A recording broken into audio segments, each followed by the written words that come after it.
So here is question number 8 of comparison and we are given two terms. यहाँ 2.7 into 10 power 12 given है. Here it is 1.5 into 10 power 8. That means what you are going to do here, you are going to multiply 2.7 with 1 and 12 zeros. And here it is 1.5, 1 with 8 zeros. जब आप 10 को 8 times multiply करोगे, it will give 1 with 8 zeros. Okay. Now you have to multiply. जब आप multiply करोगे 2.7 को इस number के साथ, then ये आपके साथ आ जाएगा. और दूसरे को किया ये आ गया, बट मैंने अभी डेसिमल नहीं लगाया क्योंकि मैं को आपको बताना है डेसिमल कहाँ आएगा. 2.7 को जब आप मल्टीप्लाई कर रहे हो, अगर आप पीछे से देखिए इधर, तो राइट एंड से 1 डिजिट छोड़ के डेसिमल है. यहाँ पे भी राइट एंड से 1 डिजिट छोड़ के डेसिमल है. तो आपने इस क्वेश्चन में जो आपके नंबर मल्टीप्लाई करके बना, उसमें भी राइट एंड से 1 डिजिट छोड़ के डेसिमल लगाना है और यहाँ पे भी 1 डिजिट छोड़ के डेसिमल लगाना है राइट एंड से, क्योंकि यहाँ पे राइट एंड से 1 डिजिट के बाद डेसिमल है और इस नंबर में भी राइट एंड से 1 डिजिट के बाद डेसिमल है.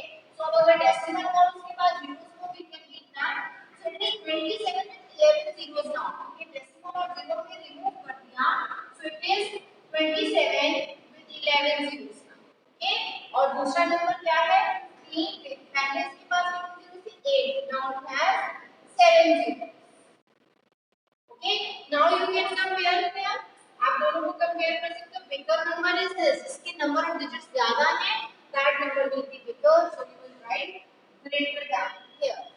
Same way you will be doing B part, but here one ease is there. एक आसान है इसमें. क्या आसानी है आपको कि यहाँ डेसिमल नहीं गिवन, सीधी मल्टीप्लिकेशन है. दैट मींस जब आप 4 को 10 पावर 14 से मल्टीप्लाई करोगे, 4 के साथ क्या आ जाएगा? 14 zeros. 6, 9, 12 and 2 40. और दूसरा नंबर 3 और उसके बाद 17 zeros.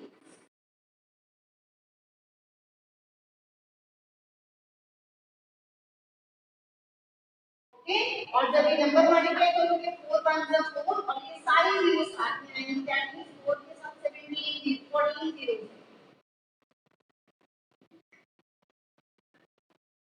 और 3 के साथ कितनी आएगी? 17.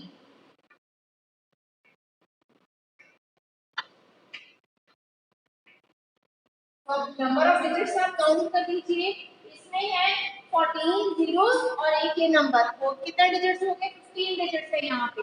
और यहाँ 17 जीरोस है और साथ में ये 3 बड़ा 18 डिजिट्स है यहाँ पे. तो ये 18 डिजिट का नंबर है, ये 15 डिजिट का नंबर है. तो this number is smaller and the other one is greater. ठीक है. ये जो ऊपर नंबर लिखा है, this is smaller one and the other is greater one. So here exercise completes. Now you will be doing exponent laws. Complete it. Hurry up.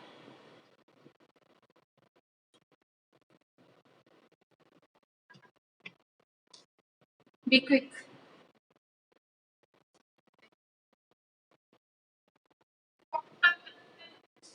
Kindly be on mute mode, bete.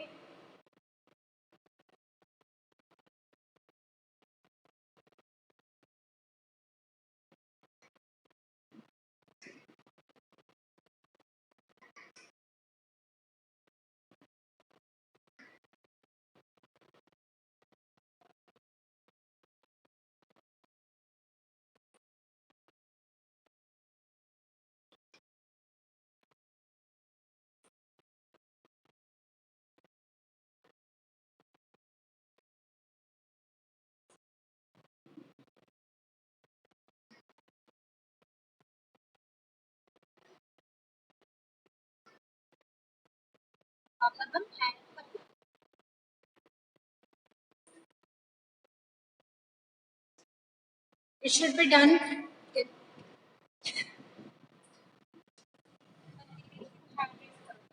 Now we have first law of exponent.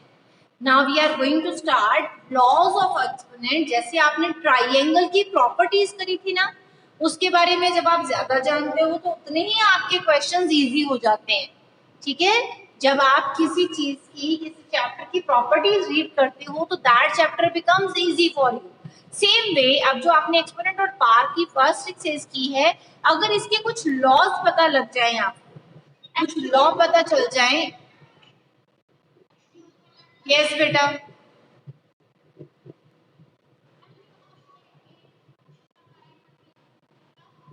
हाँ जी।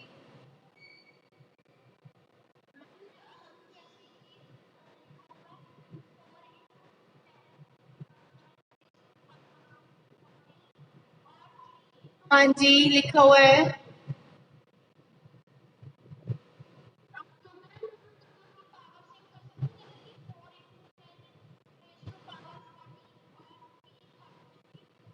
हाँ जी, कर सकते हैं। Yes, you can do. Yes. Preeti ma'am please बच्चों को mute mode में रखिए। Yes बेटा, अगर आप ऐसे ही लॉस पढ़ लोगे एक्सपोनेंट के, देन व्हाट विल हैपन, अगर आप एक्सपोनेंट के लॉस पढ़ते हो तो क्वेश्चंस आपके लिए इजी हो जाएंगे। जैसे आपको ट्रायंगल की प्रॉपर्टी जब पता चलती तो सारे क्वेश्चन आपको इजी लगे, ऐसे ही आपको कुछ लॉस बताए जाएंगे सो दैट ये जो आपकी नेक्स्ट एक्सरसाइज है वो इजी हो जाए।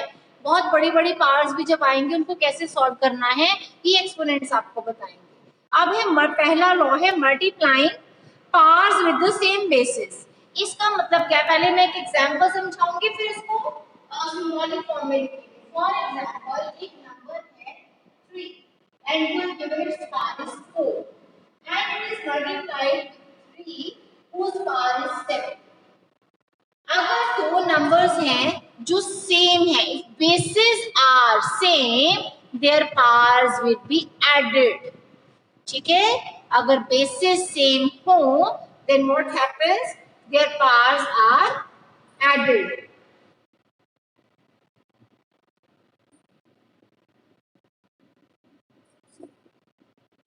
Okay, so what it will become, आपने इसको आपने मल्टीप्लाई नहीं करना है इतने बड़े नंबर को, आपने लिखना है 3 4 + 7 3, ये हो गया power 11। This is your answer. This is the heading for the law and what does it mean?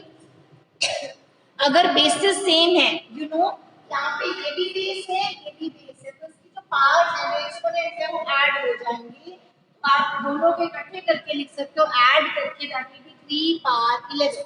So how you can write here, it means the law says if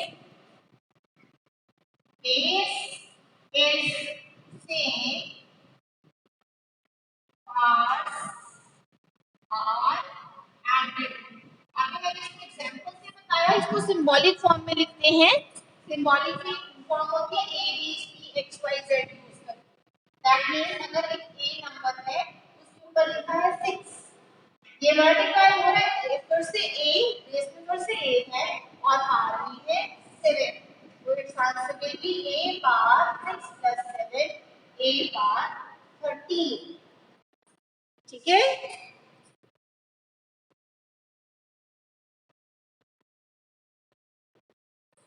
A can be any number. ए यहाँ पे इसलिए लिखा है, ए यहाँ variable को represent कर रहा है। मीन्स आपके क्वेश्चन में यहाँ 2 हो, 3 हो, 9 हो, 100 हो, 1000 हो, -2 हो, -4 हो। अगर यहाँ -4 है तो क्या करो, -4 एक बार लिखो, उनकी पावर्स को ऐड कर दो। सेकेंड लॉ है dividing powers with the same basis.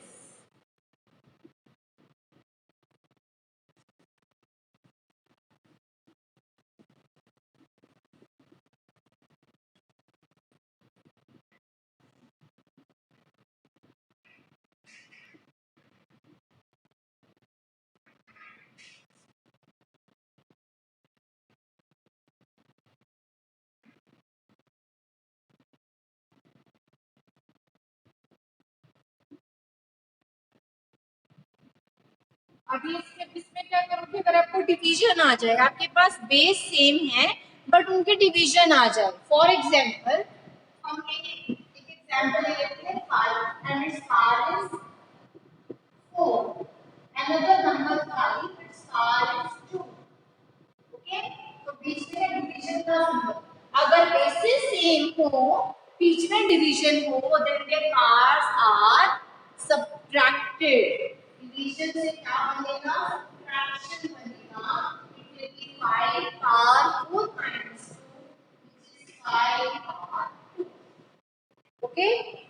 Okay बेटा, this is 5 power 2. How you will write it, what this property से इसमें क्या है, इफ base is same, अगर base same रहे then what will happen, parts are subtracted. और symbolic form में लिखना हो देन आप कोई भी वेरिएबल ले सकते हो, मैं यहाँ x चूज कर लेती हूँ, x power 7 divided by x power 4, it will be x power 7 minus 4 x power 3.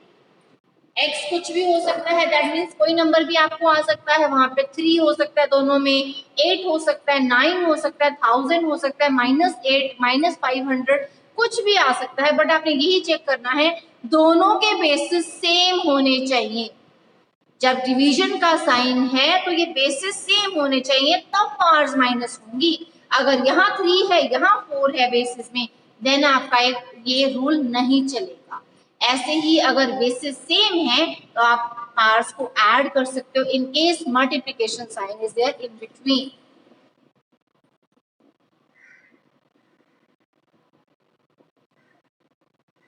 Next is third rule, taking power of a power.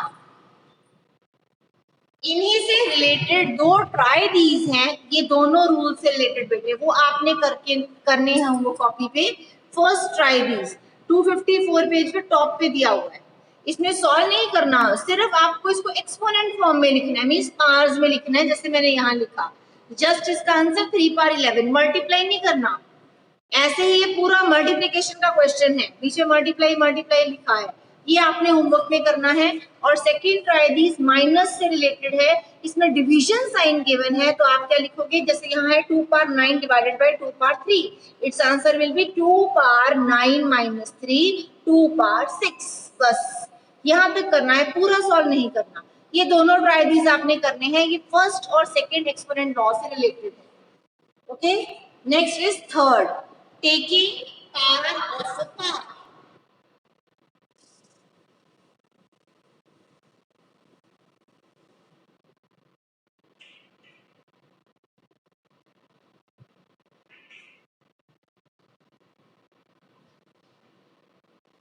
अब इसका मीनिंग क्या, पावर के ऊपर पावर लगी है, एक्सपोनेंट के ऊपर एक्सपोनेंट लगा हुआ है. इसको सिंबॉलिक फॉर्म, पहले मैं इसे एग्जांपल देती हूँ, then I will tell you how to solve. Like ये क्वेश्चन है 3 पावर 2 और इसकी पावर में फिर से लगा है 4, पहले इसकी पावर फिर ये ब्रैकेट में और उसकी पावर, तब आप क्या करते हो, तब आप 3 ऐसे ही लिखोगे, इन दोनों को मल्टीप्लाई कर दोगे, 4 into 2 दैट मींस 3 पावर 8. जब पावर ऑफ अ पावर आ जाए then you multiply both powers.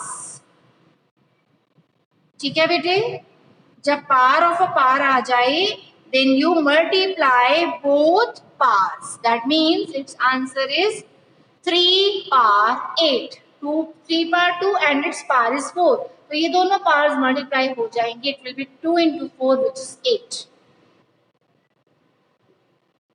is it clear? Symbolic form में लिखना हो, लाइक एक आपको वेरिएबल गिवन है a, इसकी पावर गिवन है a power, its power is m और इसकी पावर गिवन है n, then it means it is a power m into n. a यहाँ पे कोई भी वेरिएबल हो सकता है, यहाँ 3 4 8 9 कुछ भी आ सकता है, और यहाँ पे m और n की जगह 3 4 6 8 कुछ भी आ सकता है.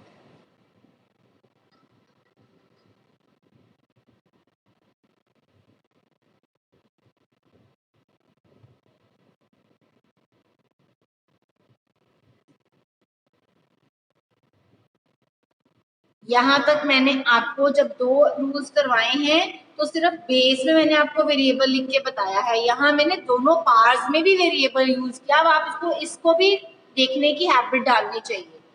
ठीक है, अगर अदरवाइज ए पावर 4 into 2 लिखा है या 6 into 2 है, दैट मींस ए पावर 12. ठीक है, अभी पार्ट्स कुछ भी हो सकती है, जैसे मैंने यहाँ लिखाया, यहाँ पे पार्ट m है और यहाँ पार्ट n है, तो ये बनेगा m माइनस n। ये सिंबॉलिक फॉर्म इसकी प्रॉपर है। पहले मैंने सिर्फ बेसिस के साथ जो बेस था उसको वेरिएबल में लिखा एज अ वेरिएबल, अब मैंने वेरिएबल दोनों जगह यूज किया, पार में भी और बेस में भी। तो प्रॉपर जो इसकी वेरिएबल फॉर्म बनेगी, इसकी जर्नल फॉर्म बनेगी, वो ये बनेगी। ठीक है, समटाइम आपको एग्जाम में ऐसे भी पूछ लेते हैं, जरूरी नहीं है कि ऐसे क्वेश्चन फॉर्म में ही आएगा, समटाइम ऐसे आ जाता है ए पार एम एन। तो आपको पता होना चाहिए पार के ऊपर m है और फिर उसके बाद n है, तो ये दोनों मल्टीप्लाई होते हैं। अब 2 इंटू 4 तो आपको पता है 8 होता है, m इंटू n आपको नहीं पता क्या होता है, आप जस्ट ऐसे लिख के आओगे a पार m इंटू n। ठीक है, और अगर एग्जाम्पल के लिए एक पूछा जाए a पार 6 इंटू 2, तो फिर आपको पता है नंबर्स मल्टीप्लाई हो जाएंगे, it will B 12, 6 into 2 12। Okay, ऐसे ही अगर वहां एग्जाम में आता है सिर्फ बेसिस चेंज करते हैं, बेस में वेरिएबल रखते हैं, तो आप लिख सकते हो x पार 7 माइनस 4, क्योंकि ये सब्ट्रैक्ट हो सकता है, हमने लिख दिया 3। बट अगर प्रॉपरली जर्नल फॉर्म पूछ लेते हैं x पार m डिवाइडेड बाय x पार n, then its result will be x पार m माइनस n। ठीक है, दैट मींस इसकी पावर माइनस हो जाएगी, क्योंकि यहाँ हमें m और n की वैल्यू नहीं पता, तो हम इसको m माइनस n ऐसे ही छोड़ देंगे। Is it okay? Proper general form में बेटा दोनों चेंज हो जाते हैं, जो बेस है वो भी वेरिएबल बन जाएगा और जो पार है वो भी वेरिएबल बन जाएंगे। प्रॉपर जनरल फॉर्म क्या होती है, जो आपको ये बताए कि रूल क्या है।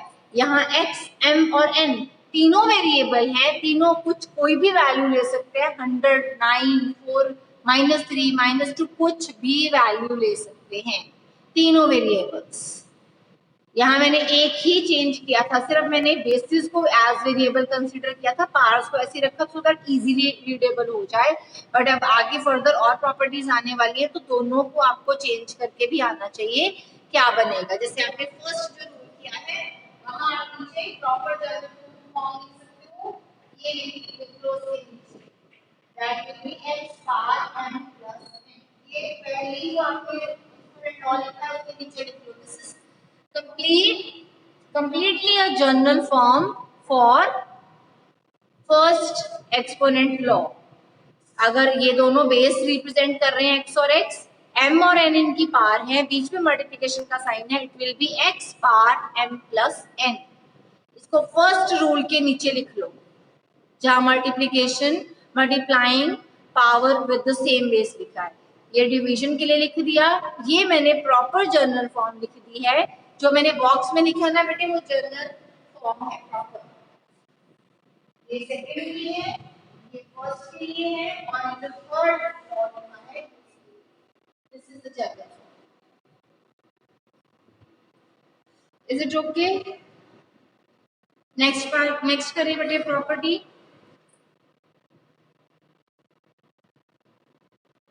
Fourth one is multiplying powers with the same exponents.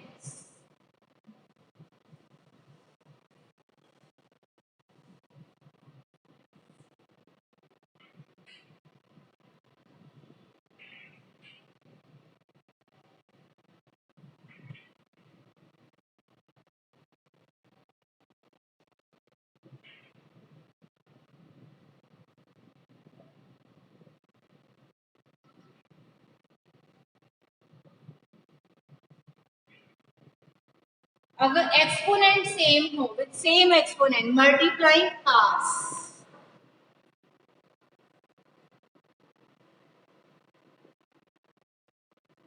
अभी इसके एक एग्जांपल से बताऊंगी, फिर इसका general form लिखवाऊंगी।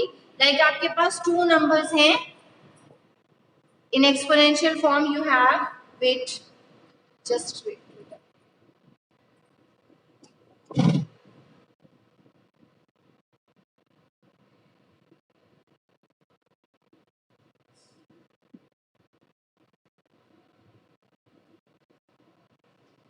For example 2 power 3 and 3 power 3। इन दोनों में एक्सपोनेंट सेम है, एक्सपोनेंट सेम है, तो आप क्या करोगे, मल्टीप्लाई करोगे इन बेसिस को, that means it will be 2 into 3 power 3। दोनों आप बेसिस इकट्ठे करके ऊपर से लिख दोगे, विल बी 6 पावर 3। अब ये एक एग्जांपल है, अब इसी को देख के आप जनरल फॉर्म बना लो। अगर दो नंबर्स अलग अलग हैं बट उनकी पावर्स सेम है, जो ऊपर एक्सपोनेंट में नंबर दिया हुआ है वो सेम है 3 3, तो आप ये दोनों बेसिस को इकट्ठा मल्टीप्लाई कर दो, ये बन गया 2 into 3 6, तो 6 के ऊपर सेम पावर लिख दो। पावर को मल्टीप्लाई नहीं करना, नंबर्स जो नीचे बेस में है सिर्फ उनको करना है, ठीक है। अब इसकी जनरल फॉर्म बनानी हो तो आप क्या करोगे, अब ये दोनों डिफरेंट है, ये डिफरेंट है, ये डिफरेंट है, बेसिस डिफरेंट है, तो मैं बेस से लेती हूं x, दूसरा बेस से लेती हूं y, बट इन दोनों की पावर सेम है, दैट मींस इसके ऊपर भी m है, इसके ऊपर भी m है, तो जनरल फॉर्म क्या बनेगी कि x और y को मल्टीप्लाई कर दो और दोनों के ऊपर m सेम पावर, ठीक है। बेटे एग्जाम्पल से देखोगे तो ज्यादा क्लियर रहेगा, आपको भी ये रूल्स जनरल फॉर्म याद करने की जरूरत नहीं है, जब आप ये प्रैक्टिस कर लोगे क्वेश्चंस फिर ये भी इजी लगेगी। अभी इसकी टेंशन मत लेना, जो मैंने बॉक्सेस में लिखे हैं चारों प्रॉपर्टीज के नीचे, इसको अभी आप मत सोचना कि ये मेरे को लर्न नहीं हो रहा है, इसको लर्न नहीं करना, मुझे ये ध्यान रखना है। अगर बेसिस सेम है तो क्या करोगे, पार्ट्स प्लस कर दो, ठीक है। अगर बेसिस ये है, बीच में डिवीजन है, तो पार्स माइनस हो जाएगी। अगर पार ऑफ पार आ जाए, कोई नंबर है उसके ऊपर पार है फिर उसकी भी पार है, तो वो दोनों पार्ट्स मल्टीप्लाई हो जाती है। अगर दो नंबर अलग अलग है बट उनकी पावर सेम है, तब आप कैसे कर सकते हो, उसको 6 दोनों को मल्टीप्लाई कर दो, 6 पावर 3, तो आप बेसिस को मल्टीप्लाई करोगे, okay. Next is fifth, dividing parts with the same exponents.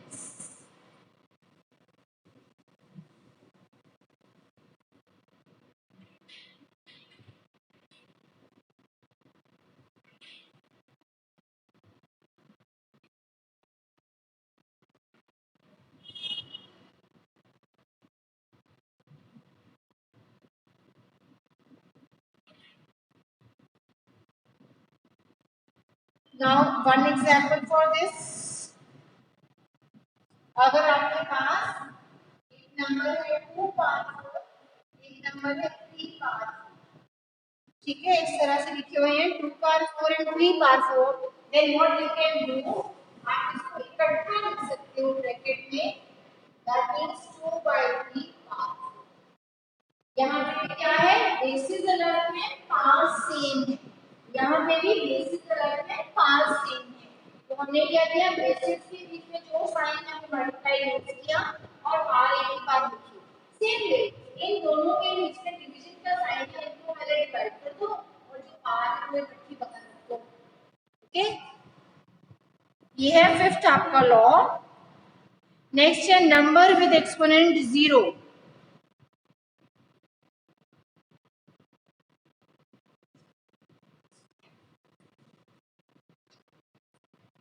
numbers with exponent 0, इसको सिंबॉलिक फॉर्म में अगर लिखना है, देन ये दोनों अलग है, दैट मींस एक जगह अगर आप x लिख रहे हो तो दूसरी जगह आप y लिखो, क्योंकि ये बेसिस अलग है, तो बेसिस यहाँ तक ये अलग कर दिए बट दोनों की पावर सेम है, m n, तो फिर भी x by y power n। Sixth law is numbers with exponent 0।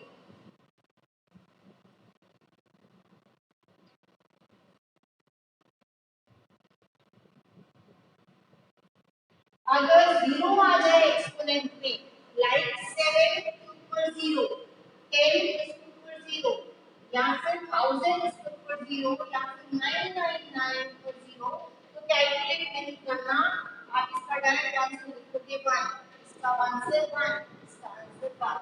किसी भी नंबर के ऊपर 0 आ जाए, the net that will be 1, okay.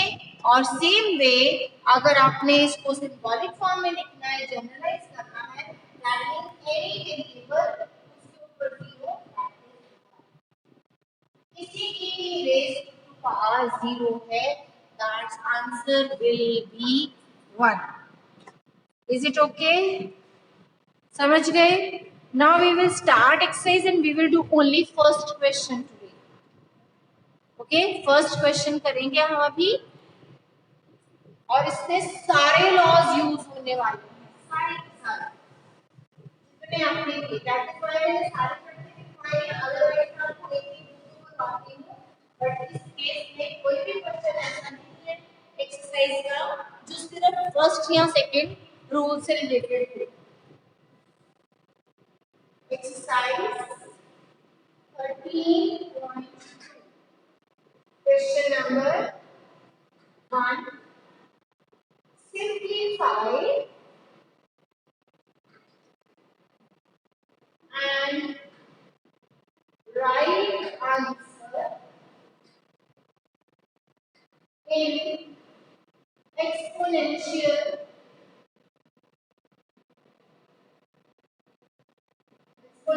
form means जो exponent के बराबर जो एक बेस और एक एक्सपोनेंट लिखते हो वो form.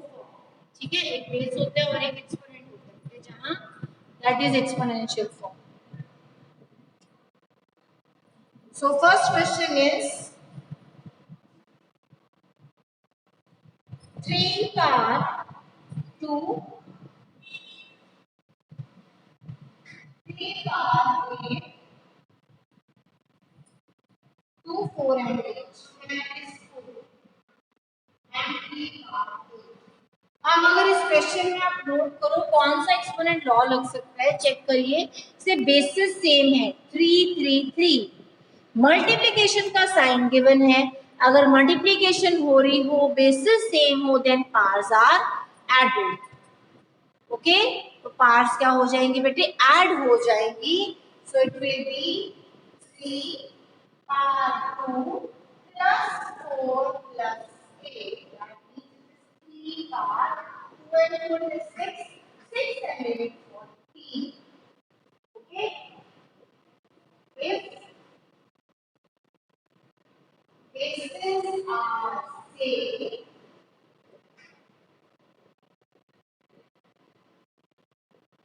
parts are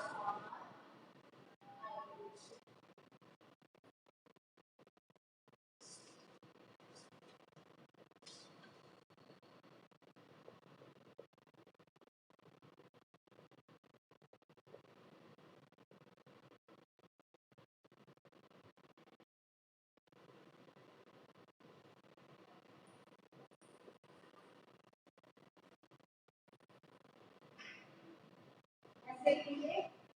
Find sum of exponents. यहाँ पे क्या करें?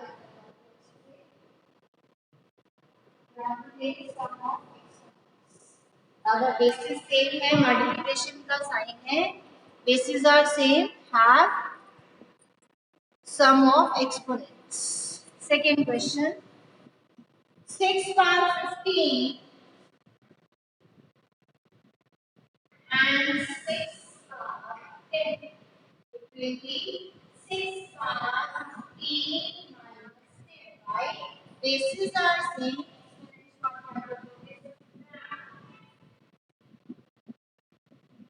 Base are same. Base is same. So subtract the exponents. So it will be 6 power 5. This is your answer. आपने अपने आंसर को पूरा नहीं सॉल्व करना कि 3 को 14 टाइम मल्टीप्लाई करना है. नो. 6 को 5 टाइम्स करना है. नो. व्हाई? बिकॉज यहाँ लिखा सिंप्लीफाई करो, इसको सॉल्व करो अपने लॉज लगा के, और जो आंसर है वो एक्सपोनेंशियल फॉर्म में ही छोड़ दो.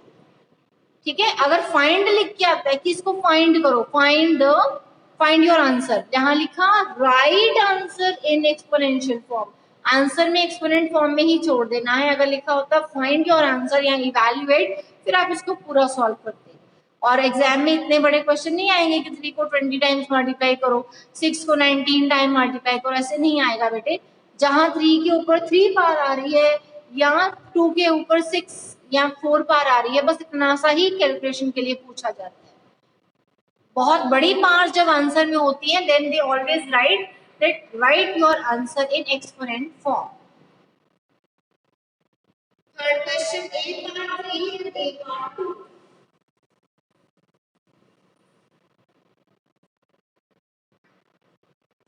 A part 3, a part 2. Again you can see here base is same, so you can add the exponents again.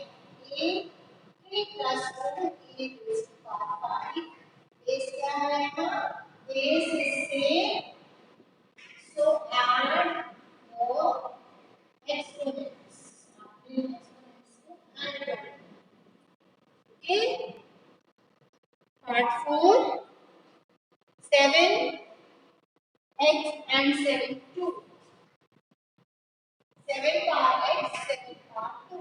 Again bases are same, that is x plus 2. अब x में 2 add नहीं हो सकता, 2 में x नहीं ऐड हो सकता क्योंकि एक वेरिएबल है, एक कांस्टेंट है.